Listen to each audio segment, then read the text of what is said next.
Computer. Hello, Lara. Am I saying that right? Laara, yeah. Lara. Okay. So I have your book here. Well, one of your books, and your name, Laara. You are the queen of light codes. Is this writing a code in itself? Actually, it is, but it was a happen chance mistake slash nothing's a mistake. Right. Mistake. So you want me So to tell that story? I can tell that story, Okay. and is one that maybe you'll be able to relate to. So I come from a very non-spiritual world. And that's my background is just like normal human life, Yeah. and I was Yeah. an athlete. I was a competitive show jumper. My world was horses Hmm. and competition. And then at some point, the spiritual stuff started happening, and the little book of light codes started coming together. And I was so nervous about Yeah. putting myself out there as an author of something to do with light codes and light Yeah. language. Yeah. I didn't want my name on the book. So I started searching for um, names that would be appropriate, while at the same time, I was on my healing journey. And a friend of mine was saying there's this Caballerian society, they're in Vancouver, and they take your birth date and sort of the astrology and numerology of it all, and they come up with an energetic match for you as an individual. And Lara was one of the names that they presented to me. And I always liked the name Lara. I had a friend named Lara and I loved her name. And so I sort of jumped on that and said that would be great. Yeah. And even considered legally changing my name, as many people do who go through the Caballerian Society and like they find a full name and they legally change it to be a better energetic match and be in better flow and harmony with their life. So, but I thought I'll just start with it being my pen name. And so it became my pen name. And then as I've evolved and become more comfortable with my role on planet Earth, like Yeah. that I just sort of have softened into it and realized I don't have to be afraid of who I am. This is who I am. And so my name now is my given name, but I add in Lara in quotations Mhm. as a chosen middle name and slash pen name. But also, so A's represent the number one. I had to have a lot of A's in my name. So there's three, Laara. Yeah. There's I was also literally just Ra. going to ask you about that. There's also Ra. Okay. So Ra, like the sun god Ra. Yeah. So there's and angelic. There's a lot of so there's three ones, and Hmm. then there's sun god. And so there's a lot of power And behind. L, I imagine that's for light code, light language, or would that be Uh too?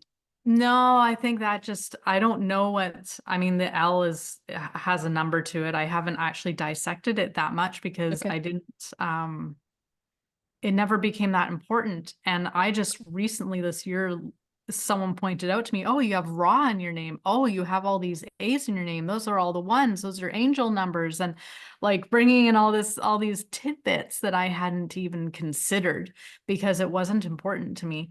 But it's interesting. And so now I'm going to be more open to learning, but I'm not spending a lot of time researching it. But I'll be open to what other people share with me Yeah. And about if it. it's meant for you to know more about this, then it will circle back around. Absolutely. And That's how so it goes. Yeah. totally. And what I've learned quite a lot, like since sort of my spiritual awakening and making those connections, in the beginning, I was so fixated, hyper fixated, and so much pressure, like that feeling like I need to be somewhere, I need to know this, I should know this, I do know this, but I can't remember this. And like all of the pent up almost frustration that I felt like I should be somewhere doing something and I wasn't. And I've since let all that go and now actually realize, no, everything really is perfect. Everything really is okay right where you are, doing exactly what you're doing.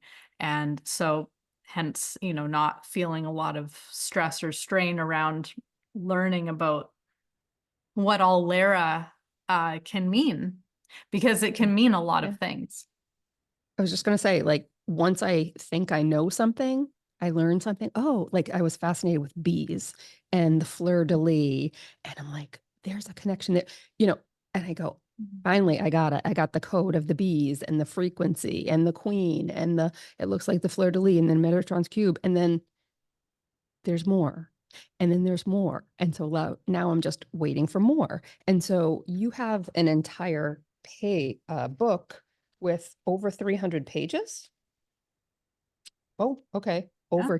Over 200 pages in this one, right? And we have just spent the last 10 minutes talking about your name, right? And That how information isn't in the book, though. right, but there is so much to know, and it depends on like what's going to guide you is really where your interest is. Yes. It feels like. So if you were interested, somebody said, "Oh, A's are ones." Like you're either supposed to know that or you're interested in it. Usually it's both. Hmm. Has that been Yeah. your experience? Yeah, absolutely. Yeah. And certainly, what I've been taught is if there's an interest, if there's something that you're passionate about, if there's something that you're just interested in, that's your soul communicating, saying, Yeah. hey, those are the breadcrumbs, follow those breadcrumbs. Yeah. And yet you were very nervous, very confused, Yeah. and that's part of the process. Like how, I mean, it took me a long time to be able to do this, what I'm doing right now. I'm on YouTube. I'm reaching out to people. Would you like to come on? Sometimes I do my own content, but that's coming, that I'll be confident doing that. Like it's all in the works. It's been years, I think, Right. that my guides have been talking to me about this and training me. And how did yours start? How did you go from that being nervous and not wanting to be seen, feeling weird, like this is just too weird, I need a pen name, Mm. to how you are now? Like you are literally in the flow. You've got several books behind you. Your website's beautiful. Like, yeah, it just seems you're comfortable with both names, all of it. I think part of it was, no, honestly, Yeah. everything comes back to learning who you are. And when you get that strong sense about who you are, Mhm. and that includes your standing in your power, you have, um, we call it the central channel. It's a channel of light that sits just forward of the spine. That is like, that's like your anchor on this planet, in this physical body, experiencing this realm. And when that's feeling strong and centered and you're grounded and you're in your heart, then it's almost like it doesn't matter what your name is. It doesn't matter. It's your essence that matters. It's your love that matters. It's how you show up that matters. Yeah. And, people are going to always have an opinion. People are judgmental by nature, and that's okay as part of being human. We need that function to survive. So I guess learning that you don't have to take anything personally if people are having judgments about, oh, that person's, drawing squiggles and calling them, light codes and thinking that there's some power there. Yep. Like it Let her that do it. Let her do it. exactly, like, and fortunately we are in a time where there's greater community and even global support for allowing people to express themselves Mhm. and to show up as many different things. And there's a light side and a dark side to that, with like with everything in our dualistic reality. Light and dark plays out. And so for myself personally, just learning and becoming more confident in who I am and what I came here to be, and then looking around and realizing, wow, like there's way more acceptance than there ever has been for all kinds of stuff. Yeah. And then it just continues to feed the confidence, and it's like then you continue to get stronger in who you are, and understanding who you are, and you're getting the positive feedback from your environment. So it's something that's an evolution, and it happened. It took a few years, to be honest. Yeah. It Oh, no, took a few years. honestly, a few years. Like that's what Yeah. I'd like people to hear too. Cause I was like, I am this many years old and I'm just figuring stuff out. And Yeah. I'm also figuring out that I'll never have it figured out exactly. Yes. But I'm at a place where I'm comfortable most of the days to keep figuring it out and know it's going to be okay while I do it. Mhm. Yeah, It's you kind don't have to. You don't have to have it all figured out. Yeah. It's Yeah. okay. And the journey is learning. It's like we're here to learn and explore and try things out, and see Yeah. how it feels, see how the world responds. Do you like how the world responds? Like, do you care how the world responds? Like, there's, Yeah. And everything you is know. so you have got a quote here. We're talking about the eternal self. Mm. And you said getting in touch with your eternal self. But then there's another self that is trying on, that lessons your soul tries on. Oh, I thought that was beautiful. So, like, I could ask you, like, what are you trying on in this life or like this week? Or, is it still Yeah. horses or another book? Like, what are you trying on? You know? I'm taking a break from the horses. Mhm. So, I tried on the horse industry for 25 years. That was my first career. I tried that on.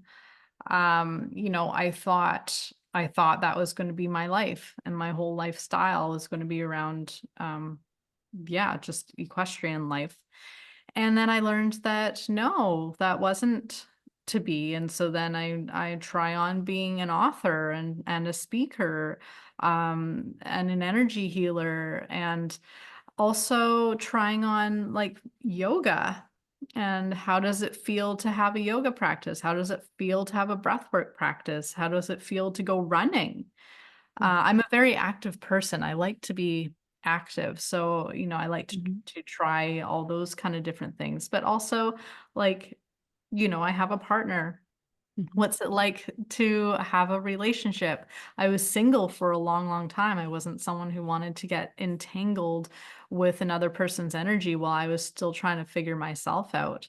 So I waited a long time to invite a relationship in. And so now I feel more settled in myself. And so I have a relationship. So we're getting to play with that and see what that's all about, and what it's like to cultivate healthy relationships with people and What does it set like even look boundaries. like? It again, like Mhm, knowing yourself, like who am I exactly? Without these mhm. fixed and false beliefs and all these other things that we talk about that we're just trying on. Yeah. Is that me? Is the equestrian industry or world me? It's Mhm. not you. It's something that you are experiencing It's and enjoying it or something to not, right? experience. It's what? Yeah, yeah. Yeah, it's just something to experience, and it's something like, and it's okay if somebody wants to experience that something for their whole life. They can go do that for their whole life. The soul is going to learn no matter what we end up doing. But even if Just they choose that for their whole life, it still isn't them. right. It Yeah, still isn't them, right? It's just something correct. that they loved or thought they loved, or for whatever reason they picked the whole life. Do you Yeah. believe that, or from what you have learned from your guides, which I am excited to talk to you about your guides, um, that you chose and you kind of like ordered like you would order oysters, the experiences that you have had and continue to have in this life. Did you shop for this stuff?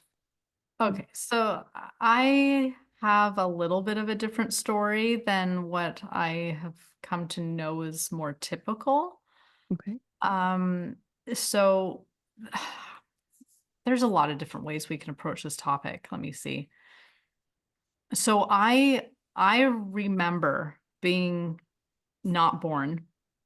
Okay, I remember being out of body and spirit, a being coming to me and saying, "We need you to go to Earth now." And I said, "Wait, what? Why?" Like I wasn't supposed to go yet. And they Mhm. said, "We'll tell you on the way." And it was like, Okay. okay. And I remember like flying down, and there's all these things that are supposed to happen before you incarnate. Hmm. And they happen kind of on the fly. So one of the things that's supposed to happen is you're supposed to go into a room, Hmm. and you have your guides there, you have perhaps Yeshua, Hmm. and you do like a life review, and you pick and choose like the oysters, like the Yeah. experiences, things that you want to take on. You are obligated to work with karma, and karma is an energy that, if we look at it very, very simply, it's like an eye for an eye kind of Mhm. thing, but it's far more complex than that. And really what it is it's a energetic disturbance that has to be smoothed out. Mhm. And that can either be something that really benefits you, like that it's fun and nice and light and you're really happy about it, or it could Okay. be something that makes life a little less pleasant because you had to balance those books. But you Okay. volunteered to balance the books. Yeah, Do you know? in order to come here, in order to be living in this life, we all agree to it. Is Mhm. part of our agreement that Are you that taking karma with you you when you coming here? you come in Oh. with karma. And then while you're here, you also get to interact with new karma, Hmm. new energies, and you can accumulate more karma. Hmm. And then when you leave, now get to come back and again and deal with the karma again that you picked up on the last lifetime or 10 lifetimes ago or 100 lifetimes ago or whatever it is. So Yeah. yeah, so there it's actually very complicated. Yeah. Yeah. Yeah. Well, like I said, right when I think I have something figured out, there's a whole nother layer, or I've asked my guides about things and they're like, we can't really answer that. It's not because we don't want to, just like you wouldn't even get it. You wouldn't Yeah. get it. Like you don't, right? Yeah. So you remember that. Lots of people will say, so I do past life regressions, quantum healing with hypnosis. That's my favorite thing to do. Energy Okay. healer encompasses everything, but that's my favorite thing to do. And I hear a lot of people say, oh, you don't have to incarnate if you don't want to. But I have heard right in my sessions Hmm. your story several times. Hmm. No, you need to. And people are like, no, I really don't think I'm ready. I want to rest from that last life. So it feels like there are beings, our soul essences, and what you call the eternal selves that Hmm. really have been like doing this longer, that more like pack a punch and are really needed. Not Right. forced exactly, but like, listen, you said you were going to help. You Yeah, have this something like that. power. I had to work through a lot to get to because I felt forced, Yeah. and I had to do a lot of inner work to let go of that belief because you don't come here unless you agree. There can be a lot of pressure Hmm. to make you agree, but at the end of the day, you Interesting. still agree. Right. And So once you every agree, they're single, going, and you're like whisked off. yeah, That's what yeah. happened to you. Yeah. Yeah. Yeah. But and now, like, okay, now that I've regained some memory. Mhm. Um, this is a very powerful time, and I understand why a soul like mine is required to be here. Like, I can't tell you the number of times I've meditated and I've been frustrated with the world, with my life, with like, what am I doing here? I don't even want to be here. Like all of Yeah. that kind of conversation. And now that's not true anymore. I love being here. I'm happy to be here and I want to be here. But I had to work through a lot of stuff to get to that point. But And that's like not back, years. That's like a lifetime of work. Maybe not years. I don't know. For me, it was a it was lifetime. Let's years. just put it It at that. was a couple decades. We'll call it a couple decades. Okay. We'll settle on that. You know, I'm still young. Yeah, that's right. Like, Okay, that's true. That's true. That's true. um, but you know, I remember just feeling that way, and then all of a sudden it just started clicking, and they kept saying to me, "We just need you to be here. It doesn't matter what you do. Just you could Yes. literally go sit on a beach and do nothing. Yes. We Yes. just need you to be here." So That's if you want to go ride horses and go jump horses and go compete internationally, go do it if that's what makes you happy. If you want to go be a mother and you want to have a whole bunch of kids, go do that if that's what makes you happy. If you want to go just if you want to go be a secretary, just go do it. yeah. Whatever it's just that makes you happy because we just need you here. And why do they need you here? Because this is another story that I've heard a bunch of times. Like you have to be here. Hold the light. Hold Mhm. the light. Yep. What Yeah. does that mean? So for me, like I bring in these codes. So I would be a keeper of the code, but I'm also able to create codes and connect to codes that are from outside, actually that are outside this universe. And that's the one of the next books that I'm working on is the holographic light codes, which are multi-universal codes. So they transcend universal constructs, I guess. Yeah. Well, it's wonderful that you can talk about this and explain it in a way that's simple and concise. So, did your guides ever say to you, "What do you need? We brought you here, not exactly against your will, but we really pulled you here. Yeah. And so now, in order to make it up to you, what do you want?" Did they ever Um, say that kind of thing to you? Or actually I had a moment like that. Mhm, Um, I was really depressed. mhm, It was back in the days when I didn't want to be here and I wanted to go home. mhm, So the light codes maybe had just started coming in. I was feeling very lonely, very disconnected, very without a purpose.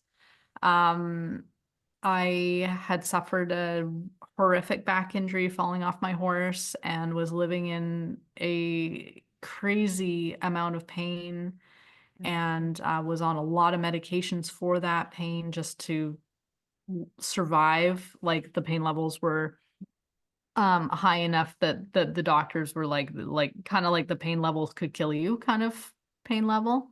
huh, So like I was on a lot of medications to try to help my body just survive that.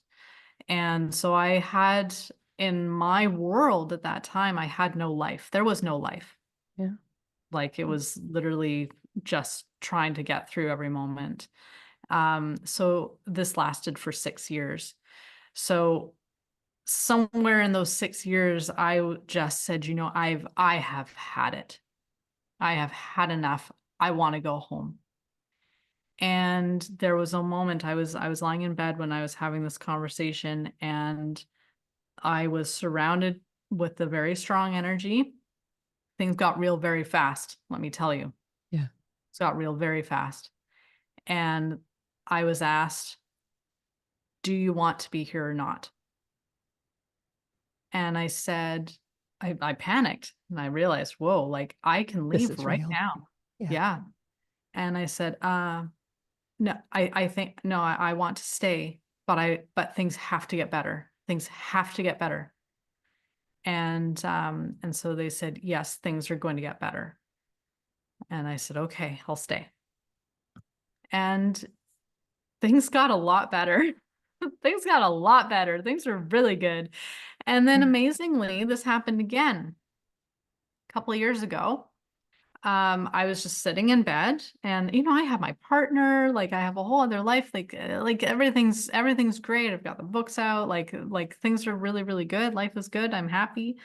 And I'm just sitting in bed and this energy, and it was like, whoa, like it gets your attention really fast. And I was asked the question, do you want to stay? And I was like, what?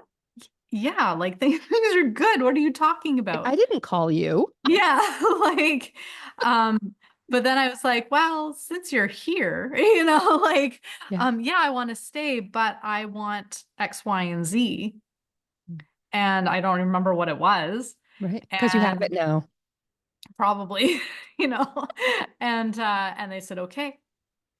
And a few months later, I got into a car accident that I feel very lucky to have walked away from.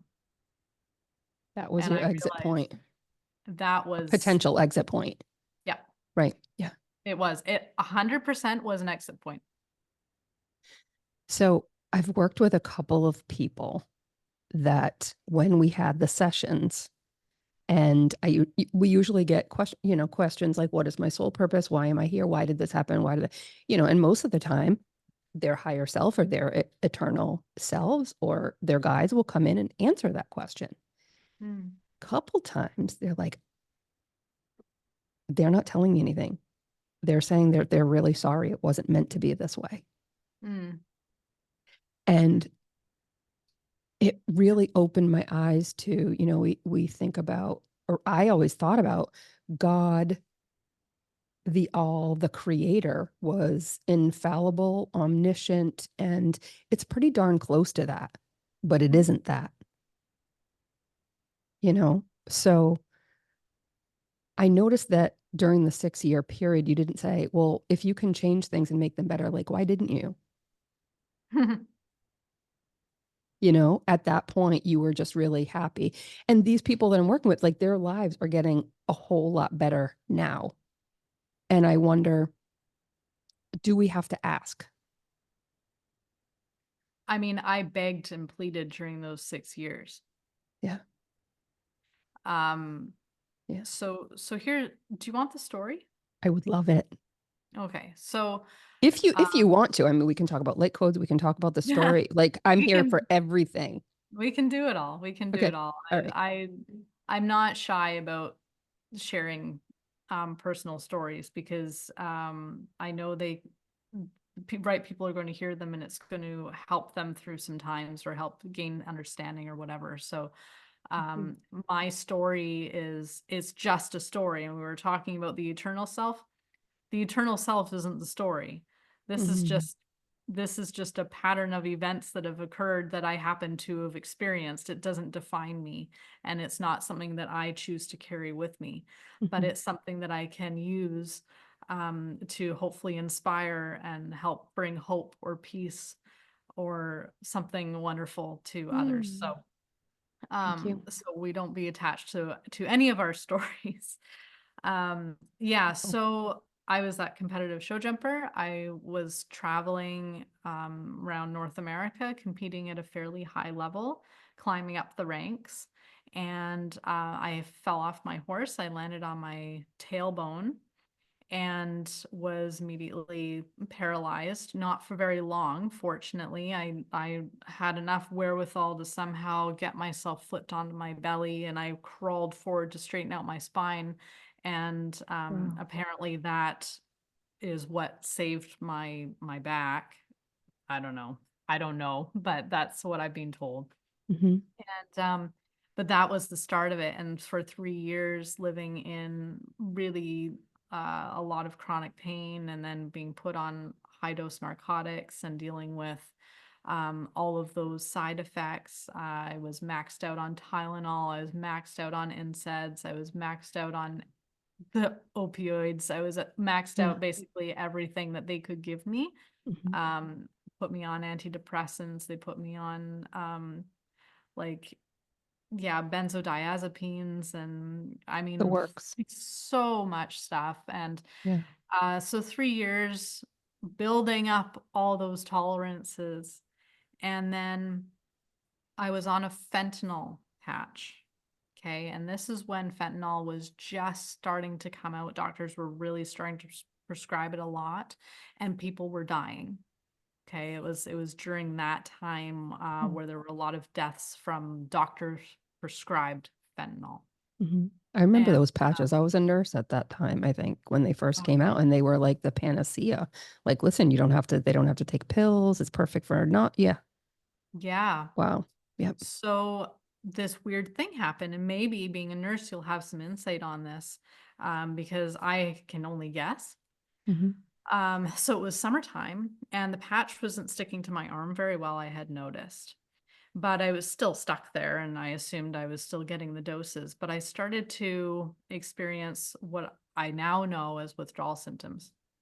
Very, very, very bad withdrawal symptoms, Mhm. and ended up going to the hospital, ended up being taken by ambulance to the hospital. I was thrashing and like sweating. I could watch the beads of sweat show up on my arm like crazy. And ended up in emerge, and the doctor walks in with his arms crossed, right? Mm. And I'm finally calm. Like things, I don't know what happened, but things have subsided. I'm conscious, I'm alive, like everything's okay. And Mhm. he's looking at me, he's like, "What do you want?" And I was like, "What?" like, You want a higher what? dose? Yeah, of course. Of course. I was like, "What do you mean?" He's like, "I can't help you if you don't tell me what you want." And I said, "Oh, well, how about an IV?" I had watched House, remember House? MD, Yes. right? Yes. And so I'm like trying to recall, what have I seen on House that could help me in this Yeah. state? Like, Not why are being a you doctor, asking me like, what I want? Like, this is a and little he's, weird. yeah. And he's like, "Well, what kind of IV?" I said, "I don't know, saline." Like, literally, like, Don't you watch I was Dr. thinking, House too? I was thinking, I remember something called a banana bag, but I don't know what's in a banana bag, so I didn't want to ask for that. Give me all the IVs and just call it a day. But I thought Yeah. saline would give me some hydration because I knew I'd been sweating a lot. So I must have Yeah. been like And you had dehydrated. no idea that he was, what he was after. Right. No Yeah. idea. Yeah. And so he kind of left. That was the last I saw him. I never saw him again.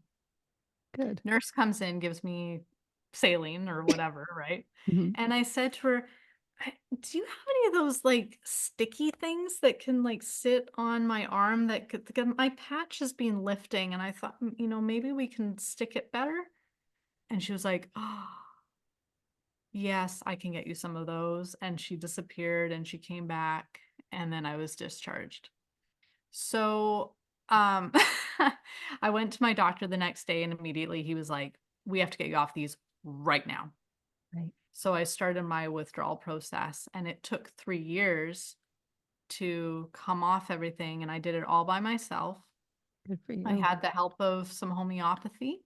Mhm. But otherwise, I went through it all by myself. I wasn't in any facilities or anything. And And I think that's better because you were able to take 3 years if that's what you needed. yeah, yeah, because so I have a very sensitive nervous system, and so I can only, say what it felt like for me being a highly sensitive person. Mhm.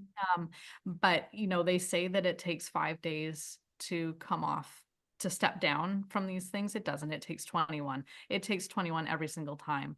And it didn't matter what it was. It didn't matter if it was like the fentanyl or if it was Tylenol, because at that point my body was just so, oh my God, into all these different Yeah. substances to try and manage the state, that it Right. didn't know how to just function without all of these different chemicals. And so even the Tylenol, even things like Lyrica, they gave me Lyrica Oh, I remember that one too. And they were saying, oh yeah, there's no withdrawal with that because it was a brand new drug and they didn't The know anything. pharmaceutical company told us there was no side effects with that. Yeah, that was a really Crazy. hard one. That was Yeah. a really hard one. That was a Yeah. combination, like, for anybody out there who's on Lyrica, who's considering coming off it, it feels like coming off an antidepressant and a narcotic at the same time. Zoinks. So Wow. you just want to be slow with that and be kind with Yeah. yourself and just know that this is a process and you're going to get through it. Mhm. Um, but it was intense. And so for those 6 years, that was my life, right? My life was pain, and then my life was withdrawal. So, and the amazing thing was that as soon as I started stepping down off the narcotics, I realized, oh, I was caught in what's called a pain cycle, a narcotic pain cycle, and it was the narcotics that were triggering the pain. And as soon as we started coming off those meds, my pain went away. That's incredible. That's an So incredible story. Yeah. thank God Yeah. I got off it. And whatever that event was that started it, Yeah. I'm very grateful for. I'm not grateful for how they treated me, but I'm grateful for the experience. Right. Um, and I have a much deeper understanding of what a lot more people go through in life and a lot of compassion for all of that. And and I have also an awareness of the strength that I have within myself to be able to come out the other side of that. Yeah. And be, yeah, like I actually haven't had a Tylenol since 2018. Oh, wow. I haven't had any over the counter anythings since 2018. And talk about self-care and owning your own truth. Like that's an example of empowerment that we don't really think of. We think of, well, I'm going to tell that person off or I'm going to say how I feel. Like this is you taking on pharmaceuticals, narcotics, the medical community without fighting with them. Just Yeah. you're in your own power saying, I'm going to get off these. And I'm not exactly sure what that's going to look like, but I'm going to navigate it somehow, Hmm. you know? Yeah, that's a great. Yeah. And you So, got to feel like and to be treated how other people that are in this state unwillingly are treated. What do you yeah. want? Yeah. Yeah.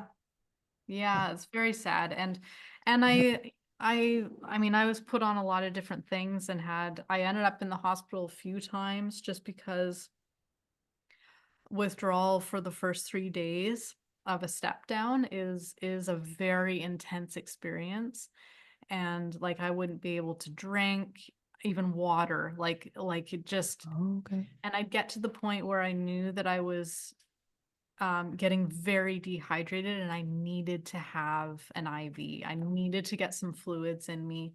And Yeah. in Canada, which is, where I live, there aren't a lot of vitamin clinics. Like I know there's a lot of IV vitamin clinics in the States, especially like maybe in California. We Mhm. don't really have that here. That would have been very useful for me. I could have just kept going there and kept getting topped up, get some magnesium, get some B vitamins, get some things that would be very supportive for the process. Yeah. To just help my poor nervous system down, Yeah. like recover and calm down. But we didn't have that. So every once in a while I'd go in and I'd have to explain to them what was going on. And Yeah. I mean, it was difficult to explain I that. bet. I'm like, I don't know if I would tell them. Like, well, they But just, you're right. Sometimes there's no other alternative either. You know, the yeah, lies just get you in more trouble. But I hold that very close to my chest now, certain things.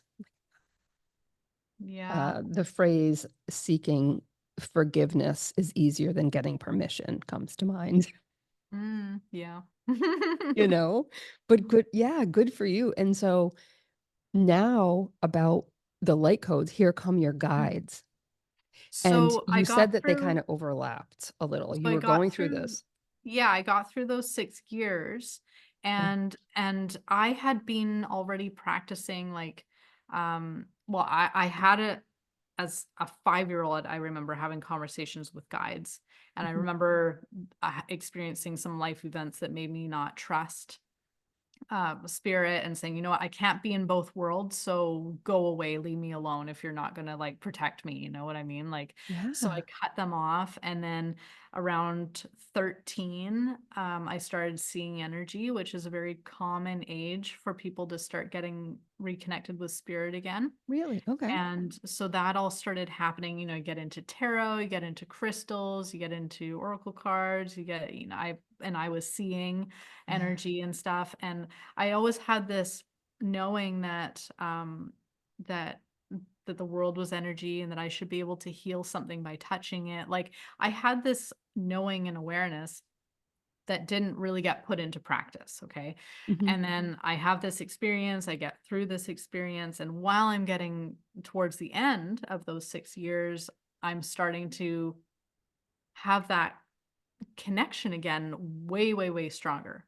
Yeah. And so then we're having those conversations like, "What am I doing here? I don't wanna be here anymore, like, this is insane, like, what are you kidding me?" Like, all of that Yeah. stuff, right? And then, "No, no, no, it's gonna get better, you're gonna get through this, it's okay, just keep going, you're hanging there," you know, all that kind of very supportive kind of thing. And then, I discovered Reiki and magnified healing, and so I started learning some actual, like, hands-on healing or hands off the body healing, case of Reiki a lot of times, you know, energy healing modalities, and learning that, oh, yeah, like, right, this exists, and this is a very cool world, and once I actually it was after the magnified healing initiation, which is with Kuan Yin. Mhm. So Kuan Yin was my first deity that I made a very strong connection with. So, I mean, I had connection with guides, but I didn't know who they were. I just knew it was kind of spirit of some Mm. sort. And Mhm. I had a vague awareness about a bunch of different things, but magnified healing came, and here's Kuan Yin. Oh, I can feel Kuan Yin, and oh, wow, isn't that lovely and so comforting? And where I was in my life, having just come out of all of that trauma, because Yeah. talk about trauma. I mean, 6 years of trauma, like, big Yeah. time, you know, Intense, intense. intense stuff, you know. And here's this loving, mothering, compassionate figure that's just like, Yeah. like the best mother you could ever ask for, you know, kind of thing. So, I was very, very grateful that she was making her presence known in my life. Um, and then from there, we went into Reiki. And so all these kind of initiations and getting reconnected, or it's kind of that, I want to say the connection reestablished, Mhm. um, on post injury, because I Yep. think what that was a bit of a shutdown. Mhm. I think the walk-in happened there, a bigger piece of my soul, consciousness came in with that fall, and then there needed to be time Right. To integrate that. to integrate, and I think it was messy, Mhm. and I think that I needed to have those experiences for a whole variety of reasons. Some of them are going to be karmic, some of them are going to be just so that I had a better understanding of how things work here, like whatever. Like, there's a whole host of reasons why that injury had to happen Mhm. and happen the way it did. But I think one of the big key pieces was time and timing, because I was starting to wake up before that fall happened. And I don't think Mm. and that was right around 2012. And I don't think that was my time. I had Yeah. to, I just had to get part of that soul to come in and start that integration process, and then come out of it. And then, oh, look, spirituality and Kuan Right. Yin. And then we're going to get into Yeshua and Lady Isis and all these other beings now that I'm conscious of and have conscious connection and visual, like I can see them Mm. and like feel them and I know who I'm talking to now, Mhm. whereas before I didn't. Right. But you knew that they were benevolent. You Oh, felt them. totally. Yeah. Not Yeah, the way you did when you were 5. You know, it's a correct. whole different There Yeah. was a phase. There was a phase around actually 2016, 2015, 2016, when Hmm. all of this kind of got going again with the Reiki and the magnified and all the light codes. Hmm. And I was getting a lot of visitations in my house from spirit. You know, hearing them walk around and stuff and the floors No cracking, way. that kind of thing. Oh, wow. And waking up and being paralyzed. Mm. There a presence being in the room, and you're like, who's that? Who's that? And then getting really angry and saying, you know, you don't belong here, get out of here. Like Yeah. I had to start establishing boundaries because I think I was becoming more sensitive to that world, but my vibration wasn't high enough yet to not Right. party with those guys, the ones Or that let are them questionable. slip in somehow. Yeah. Let them slip in. Yeah. Because Okay. especially from where I had been, right? So Hmm. when you work with those narcotics and some of those medications that are very they can take you to really good places, I believe, but Hmm. I also know that they can take you pretty down some roads that aren't the very best, which is where you Right. can attract some things. And I think that I probably had attracted a lot of different things, and now I was starting to become aware of some of those things, Yeah. and I had to state my boundaries and kick them out. Hmm. And it worked. I mean, one of the things that I learned, which is very, very powerful and comforting to know, is that we are the domains over this 3D reality and realm. Hmm. And so any beings that aren't in the 3D realm have to obey our wishes. So if they're lower vibrational entities and they're coming and they're kind of, you know, making us feel uncomfortable or whatever, then we can tell them to get out, Right. and they have to respond. They have Right. to. They don't have a choice. It's a universal law. Hmm. So you just have to know that and Hmm. know that they can't touch you either, And if really. you're afraid, Then then they they'll use just keep that. trying. Yeah. Then they But use that. But knowing all like, you have listen, to you can do get rid is of them. Yeah. like just yell, like literally yell, get out, Hmm. you know? And then you can even say things like, you know, you're not, no, nothing outside of the light is allowed through that window, is allowed through that door, is allowed through, you know, whatever. Not near So, me. not allowed in this room. Like whatever you need to do to make yourself feel safe. I mean, I did the doors, I did the windows, I did the rooms. Like I was Beautiful. covering my bases, Beautiful. Yeah. you know, Yeah. because I didn't know. I didn't know what it would take. So I, you know, went for it all. I mean, you were learning by experience. It Yes. doesn't sound like you had anybody, a guru, a Sherpa, or, shaman. I You did a had lot of this yourself. I had a Reiki teacher who did support me. Um and she supported me a lot, Mm. but a lot was happening and way more than she could even keep up with. You know, it Right. was like the floodgates had opened, and Yeah. And your um trajectory was just I mean, yeah, you had a lot skyrocket. on your plate. Yeah. Yeah. So in 3 years, so well, 3 to 4 years. So this Reiki and magnified and light codes all kind of started happening in 2015, 2016, and the little Mhm. book of light codes was published in 2019. Wow. So Wow. a lot happened in those 3 to 4 years. That's incredible. And so, one really important thing I want to ask is, how specific do you need to be when you are working with these light codes?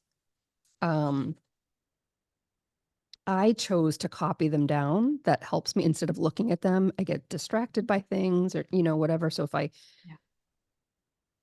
but tell me about that. Like, these are very particular, these are exact. Yeah, they are. They Hmm. are. They act almost like maps. Hmm. They're so the way light codes work is they're like a fingerprint or a portal or a map. Hmm. They're a thing. It's not the code that's magic. Okay. And I think that's really important for people to know it isn't the code that's magic. It's the energy, the place the code takes you. That's the magic. Okay. And I read So, your description about light language and then light codes. And light language, you're listening, you're hearing, you're kind of in that state. But mhm. that's actually kind of a smaller impact or punch, if you will, than a code. I think so. Yeah. I Yeah. think Like it seems to me. so we can have an infinite number of codes on any given topic Mhm. because there's going to be an infinite number of perspectives on any given topic, Mhm. right? Consciousness is always continuing to grow and advance and experience and learn and do all the things. So Yeah. there's an infinite amount of codes out there, and there's an Mhm. infinite way to look and approach at, towards any topic. So, but what the code does is it helps us to make a touch point, either consciously or unconsciously or both, likely both, Mhm. a touch point to a topic in consciousness, in the greater consciousness. So if you consider the word love, Mhm. and then consider how vast love is. What is love? Love is like, you can't even just really begin to describe it, and it'll go on and on and on and on and on and on, right? And there's all these different ways you can look at love and experience love, feel love, be love, witness love. Mhm. So you have a code that will take us I love that one. to love. Mhm. This is love of the highest order. So it's the super high, pure, very high vibration of all that love is, love of the highest order. So it's taking you, this code is taking you to that place. Mhm. And then it's up to you, your consciousness, your being, your soul, your higher aspects to discern what part of love of the highest order is relevant to you today. Okay. What's relevant in this moment? We'll put this code away. And then if we go back 5 minutes later, what's relevant to you now? Right. You're a different person. You're a different person now. What's it mean Mhm. to you now?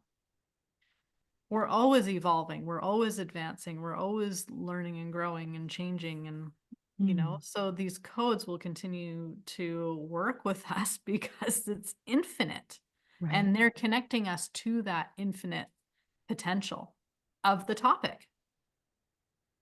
So when Beautiful. we look at, okay, how important is it in the way that we work with them, it's actually not, it's not that important. What's important is feeling into our heart and being as present as we can with it. Now, how we can be present is going to be maybe different for every person. Some people are going to Mm. do very well staring at it and meditating. Some Yeah. people are going to do very well tracing them. Other people are going to want to copy it. And Yeah. in the beginning, when I first wrote the little book of light codes back in 2019, there was a workbook that I had originally created. And it was very complicated because I was coming from the perspective of Reiki. And Reiki, by the way, all those symbols are light codes. Right. Yes. So, but in Reiki tradition, you draw the lines in a certain direction, in a certain pattern, in a certain way. Mhm. You draw it very specifically in that tradition. So I was coming from that tradition. I'm a Usui Reiki master. I have Karuna Reiki. I've done the Reiki things, Mhm. right? So was approaching this workbook thinking, I'll show people how to draw the codes with all the right directions. Yep. The proper I way. had chosen even tuning forks because I was working a lot with tuning forks and really loved them. I love the Mm. biosonics. Yeah. And I had come up with the frequencies that resonated with each code. And I thought that would be really cool for people. And then I had come up with colors so that people could work with the colors. Now, of Yeah. course, these codes are going to be all the sounds, they're going to be all the colors. I know this now, but I didn't know it then. Mm. So I was coming from that regimented, oh, it's only this way. Yeah. What made sense to you at the time? Like with the training that I had had. Yeah. And, so now I've been at this a little longer Yep. and we're continuing to learn. I Mhm. don't have it all figured out today. I'm continuing to learn. But when I sit with it now, do you have to draw the codes in exactly this way? No, no, you don't. Mm. What you should do, though, what I Mhm. think is more important than the direction the lines go and in what order, is the feeling. Mm. That's more important than anything. So if you work with the book, for example, you might read what spirit has to say on the code, Mhm. then look at the code and breathe with the code. So you do your little meditation, you just make a connection with it to the best of your ability, Yeah. whatever that is, Mhm. right? Without being judgmental. It's just like, okay, no, we're going to just take a minute, Mhm. try to imagine, feel, sense, perceive that there's a connection being made. There's an energetic exchange happening with this symbol. Yeah. Now draw it. Or take that symbol and that feeling that you've cultivated with it and go play the piano. It does remind me of like opening the records. When I open the Akashic records and what you're saying, like, what do you feel or what do you need at that moment? And when I ask people, like, you're getting an Akashic records reading, and they're like, oh, yeah, nothing. I just want whatever. I'm like, well, the more specific we are, there's a huge library here in the record. So go right there. So, like, I picked this one, Potakama. Potakama. I don't know how to say that, but I picked this one. And when I started tracing it or freehand drawing it, actually, like my mind felt very similar in that frequency Mm. of it was more tapping into my higher self, I think. And that's what this is for, right? Like tapping into your eternal self, but Mm. it definitely tapped into a different frequency just by doing it. Mhm. Hmm. Yeah. So I think maybe it's like something that needs to be experienced better It's than definitely explained. it's an experience. It Yeah. is. Yeah. It Yeah. is. Yeah. It really is. So this book, And go ahead, tell me. everybody's going to have their own experience. Everybody's going to Mm, relate differently. mm, So, I have some people who pick up a code, they don't feel anything at all. I mhm. have other people pick up a code and they fly 10 feet backwards. They're like, holy crap, what is that? That's the most amazing thing I've ever seen. Yeah. And everything in between, Mhm. you know? Yeah. And some codes will speak to somebody on one day and not on another, Right. you know? Right. So this book here, this is the second book, Ascension Codes, the second book. I just want to say this is next to level.